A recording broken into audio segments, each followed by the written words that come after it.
Assalamualaikum warahmatullahi wabarakatuh. Perkenalkan, nama saya Ryan Alfiza dengan NIM D1C122037, kelas R001. Pada video kali ini, saya akan membahas tentang teknologi pengolahan kelapa sawit. Pada materi yang pertama, yaitu penampang melintang brondolan kelapa sawit. Pada pada foto, terdapat yang pertama yaitu adhesion layer atau lapisan tempat buah terlepas dari tandannya ketika matang. Dan yang kedua ada exocarp peel atau lapisan luar atau kulit buah kelapa sawit yang melindungi bagian dalam. Selanjutnya ada mesocarp pit lapisan tengah yang mengandung minyak dalam jumlah besar. Ini adalah sumber utama minyak sawit mentah crude palm oil CPO. Yang keempat ada endocarp cell atau lapisan keras yang melindungi biji atau kernel di bagian dalam. Selanjutnya ada testa atau lapisan pelindung langsung di sekitar kernel.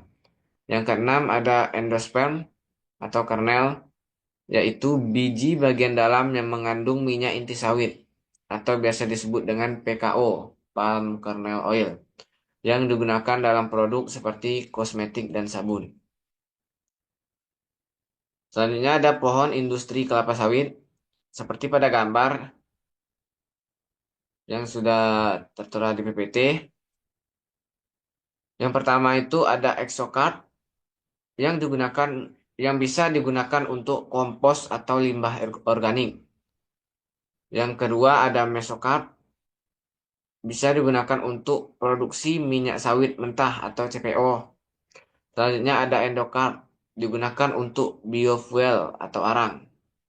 Dan yang keempat ada kernel, yang digunakan untuk produksi minyak inti sawit dan pakan ternak. Di sini selanjutnya ada parameter mutu utama kelapa sawit.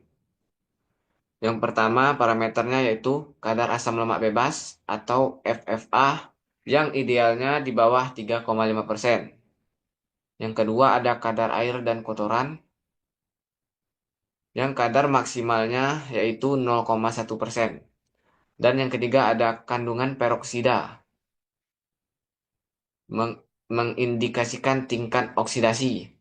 Selanjutnya ada warna atau karotenoid, yaitu untuk menentukan kualitas minyak mentah. Yang kelima ada indeks kekentalan untuk mengukur ketidakjenuhan minyak. Selanjutnya ada faktor penting pada proses panen dan pasca panen. Di sini ada proses panen yaitu panen saat buah pada kematangan sempurna yaitu berwarna jingga kemerahan. Selanjutnya ada hindari kerusakan fisik pada buah saat panen. Dan faktor penting pada pasca panen yaitu proses pengangkutan harus cepat untuk mencegah fermentasi. Yang kedua ada hindari kontaminasi dengan kotoran dan segera kirim buah ke pabrik pengolahan maksimal 24 jam yang bisa merusak mutu dari buah kelapa sawit tersebut. Selanjutnya ada tahapan pengolahan minyak sawit CPO. Yang pertama ada sterilisasi. Tujuan untuk mematikan enzim yang menyebabkan FFA. Direbus menggunakan uap panas. Yang kedua ada pemimpilan, tracing. Tujuannya untuk memisahkan buah dari tandan. Prosesnya menggunakan drum pemimpil. Yang ketiga ada pengepresan atau pressing.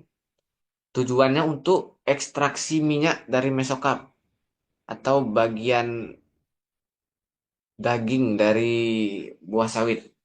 Prosesnya menggunakan mesin pengepres. Selanjutnya ada pemurnian atau clarification. Tujuannya untuk menghilangkan kotoran dan air. Prosesnya dengan cara pengendapan dan penyaringan. Dan proses yang terakhir yaitu penyimpanan. Tujuannya untuk menyimpan minyak sawit mentah sebelum didistribusikan. Proses yang dilakukan yaitu minyak disimpan di tangki penyimpanan. Selanjutnya ada diagram alir pembuatan minyak sawit CPO. Di sebelah kiri ini ada diagram alirnya dan di sini ada penjelasannya. Yang pertama yaitu sterilisasi. Tujuannya untuk mematikan enzim yang dapat meningkatkan FFA atau asam lemak bebas. Selanjutnya pemipilan atau tracing. Tujuannya untuk memisahkan buah dari tandan. Selanjutnya ada pengepresan atau pressing. Tujuannya untuk ekstraksi minyak dari daging buah sawit atau mesokarp. Selanjutnya ada pemurnian. Tujuannya untuk menghilangkan kotoran. Selanjutnya ada penyimpanan. Tujuannya untuk menyimpan sawit mentah sebelum didistribusikan. Selanjutnya di sini ada perbedaan CPO dan PKO. Aspek yang pertama yaitu sumber. CPO yaitu dari mesokarp atau buah daging sawit. Dan PKO dari inti sawit atau bagian terdalam dari sawit. Dari buah kelapa sawit. Selanjutnya ada aspek kandungan lemak. CPO tinggi lemak tak jenuh dan PKO tinggi lemak jenuh. Pada aspek warna, CPO berwarna merah oranye dan memiliki karoten tinggi. PKO memiliki warna putih kekuningan.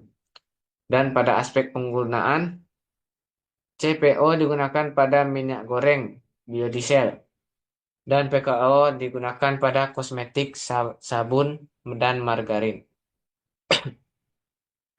Mungkin cukup sekian presentasi dari saya. Lebih dan kurangnya saya mohon maaf.